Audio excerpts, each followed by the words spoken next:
Hi to the women of the world. My name is Mpofu-Coles. I live in Reading, England, UK. I'm a mom of two daughters, beautiful daughters. My first daughter is doing a master's in international development in Netherlands. My second daughter is doing public relations at the University of Bournemouth in the UK. I'm blessed, I think, because my journey will tell you the scars and wounds and things that have happened to me. We are here to share the light of things to other people. And I'm here to share the female wave of change, the waves they are creating. And I hope these waves will change somebody's life in their different ways.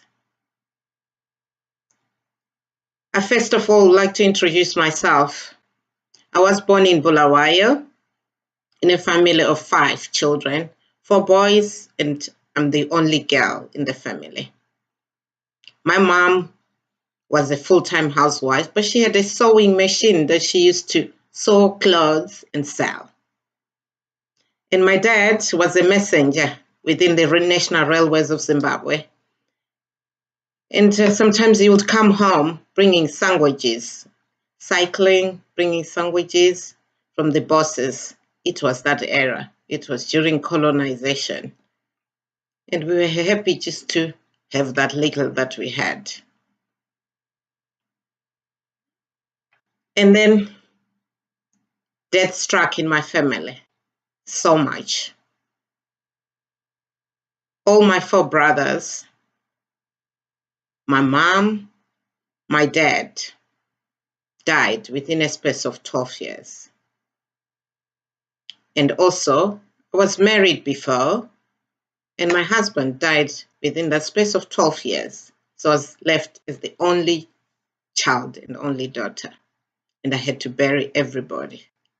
Literally meaning 4 brothers, my mom and dad, and my late husband. I'm now married, remarried again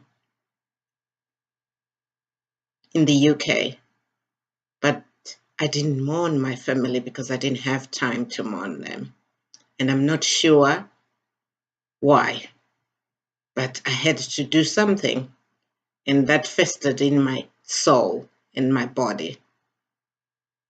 And when I came to the UK, just like many of the 3 million and about diasporas who left the country due to economic and political reasons, I'm one of those numbers. I'm here, been in this country since 2002. But when I came, it was difficult, very, very difficult. But let me rewind a little bit again. I'd worked in the Ministry of Foreign Affairs for 12 years and was posted to Belgrade, then Yugoslavia, and left within 1.5 years instead of 3 years. And when I hear stories of women being abused in the Me Too hashtag, I just start to think, when did it all this start? I came back home and then worked in the Vice President Zenda's office. Just to remember, I was a civil servant, so I just did as I was told most of the time. And then I moved to Maputo as a diplomat again and worked at the Embassy of Zimbabwe. Maputo became like my second home, I believe so. I really liked the place. It had been devastated by war, and I saw the pain of people. I saw the pain of children lining up the streets, suffering and begging for money because of war. And these wars are still continuing up to now. I was blessed to be given an award in Mozambique and had the privilege to dance with the then president of Mozambique, President Chissano. I came back to Zimbabwe after 6 years in Mozambique. and was one of the founders of the first Convention of Secretaries, an organization that used to have conferences, seminars about women, and talk about how we could help each other, and talk about things, how to build ourselves in our careers, talk about things that we find difficult, family and work, have speakers come from all over and talk about different things, skills, motivation, how to de-stress when you're stressed, how to communicate with different diversity. Just like everybody else, I left the country and came to the UK. I'm part of the 3 million plus diasporas who left Zimbabwe because of economic and political reasons. And I've been in this country for over 15 years now. When I arrived here, although I'd visited before, now I was coming in with nothing, and I was nothing. It was difficult, very difficult, sleepless nights, and thinking of my children that I'd left at home. They were on their own because, remember, my family, all of them had died. I'd left them with a cousin. 7 months, I couldn't bring them here. The UK government denied them visas, probably thinking that they were not my children or something, I'm not sure. But I finally brought them here, and my 4-year-old couldn't remember me at the airport. I was tearful then. I'm sure it's not my journey alone, but so many women have gone through difficulties like this. The organization that helped me, Reading Refugee Support Group, I'm still volunteering with them. I'm indebted to them because without them, I wouldn't have succeeded in anything that I'd done. I started volunteering in 2003 and became part of the management committee and became a chairperson for the charity. I've been speaking about the disfranchised refugees in this country and all over the world, just to send the message that you have no choice. Sometimes you don't have that choice to say, I choose to go to this place. You have no choice. People have to understand refugees are just as human as anybody. Just like what happened in the Second World War and the wars before and the wars that are happening now. It can happen to anybody. It does not start with anybody but us women. The voice needs to be tuned up higher, and we need to make it more higher than the past years, more than the 100 years when others started to protest about having the right to vote. It is us. We owe it to our generation, not to us. You're never responsible for those that ignore you. Don't worry. You're only responsible for the future generation of our young people. And this is the most important thing.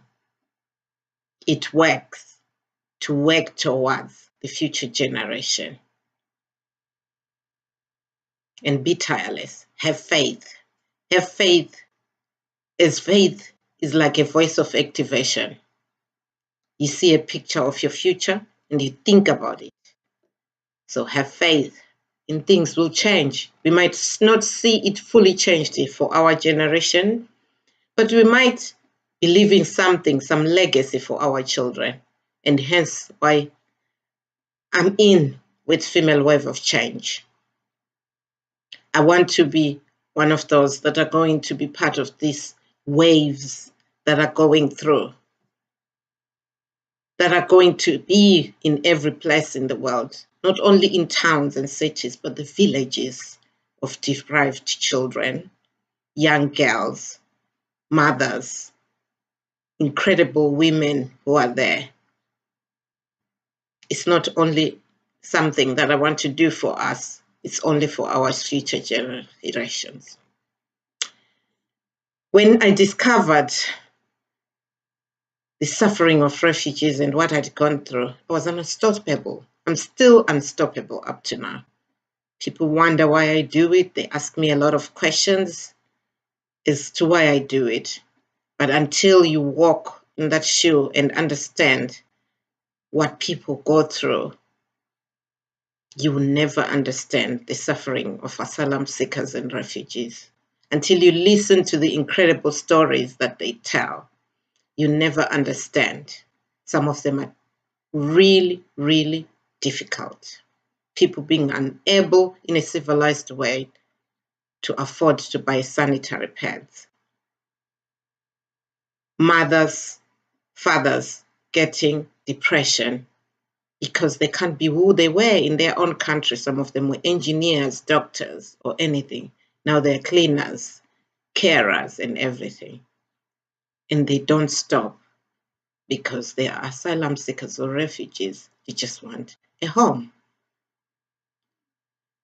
I went through cancer, breast cancer. And after having lost all my family, I thought this was it. This is it.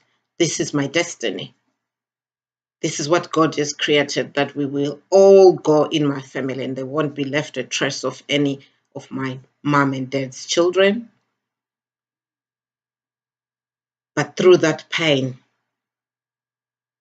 of chemo, which I don't wish on any other woman, even if an enemy to me, I found so much strength. And I was supported by so many women in this country, all over the world, that I knew who are my friends. They came to my rescue and just motivated each day of my life.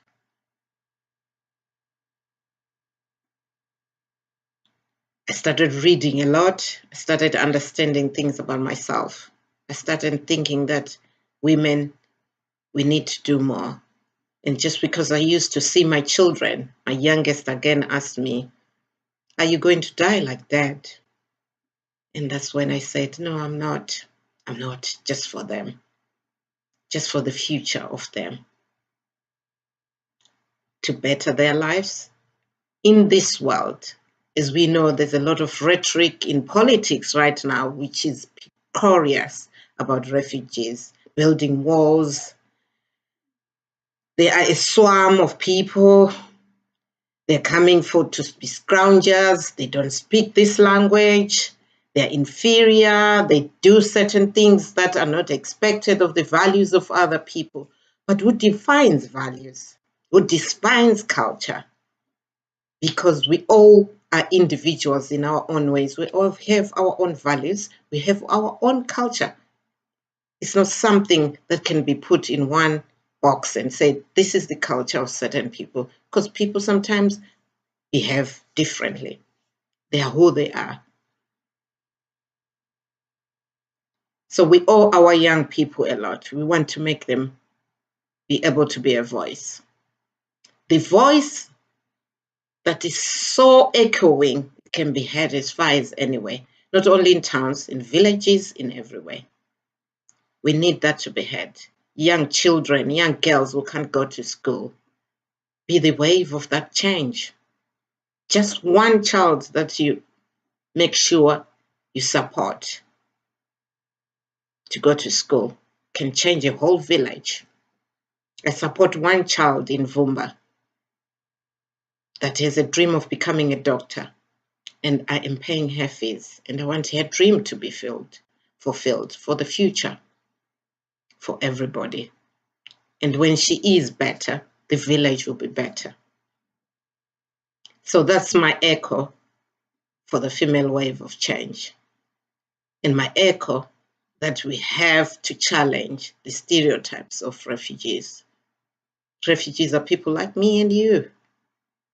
I'm now studying for a PhD, and I came here and did my master's in politics, and now I'm doing PhD. I've worked as a social worker, and I've risen above anything, from nothing, and education has empowered me.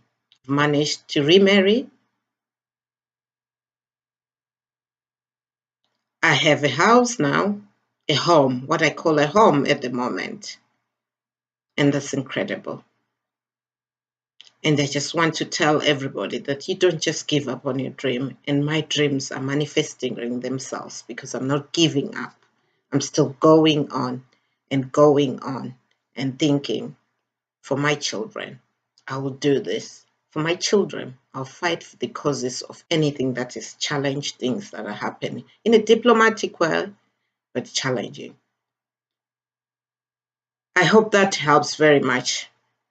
I want to read a poem. This poem is about home, and it is incredible and touchy.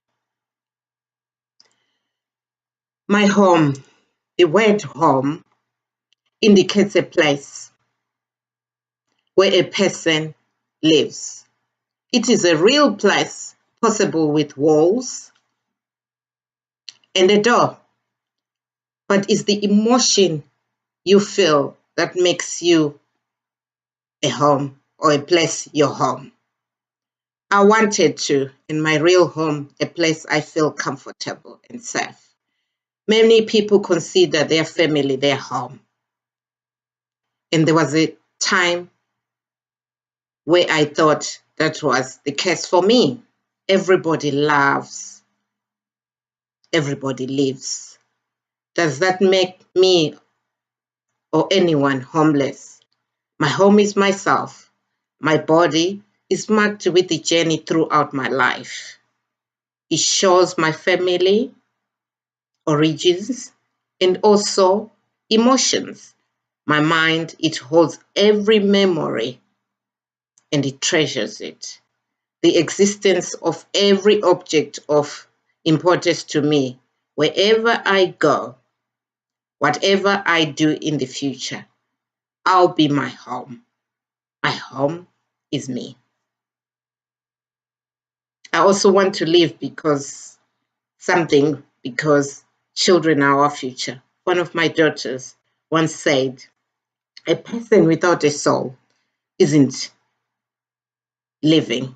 Life is full of a soul. Mom, you're my life. If you're a human, be that soul to the future generation,